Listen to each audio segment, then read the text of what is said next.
गाँव जस गंगा मुहावत हवई जस गंगा मुहावत है ए माटी न माथ नवाओ ए माटी न माथ नवाओ। बोल गजानन स्वामी की जय। आज मेरी गणराज को दिल से बुला लेना। अरे भैया जी ताली बजा देना। अरे भैया जी ताली बजा देना। गणराज को दिल से बुला ले। जय हो गणराज को दिल से बुला लेना। अरे भैया जी बजा देना।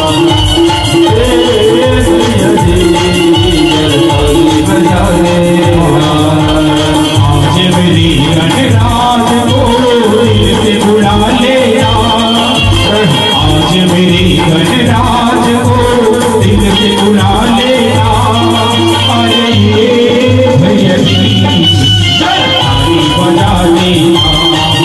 अरे भैया जी ताली बजा देना।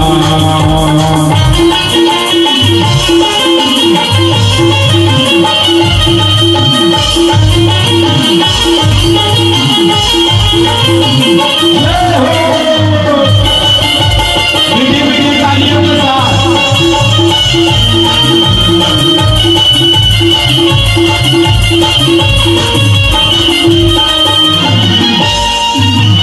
मिलेगा जो मांगोगे मुझको नहीं कोई शंका।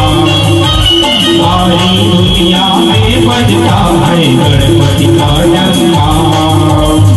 मिलेगा जो मांगोगे मुझको नहीं कोई शंका।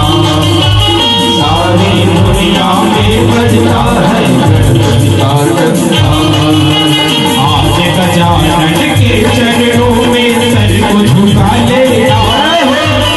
आज गजानन के चरणों में सर को झुका लेना। अरे ताली बजा देना। अरे भैया जी ताली बजा देना।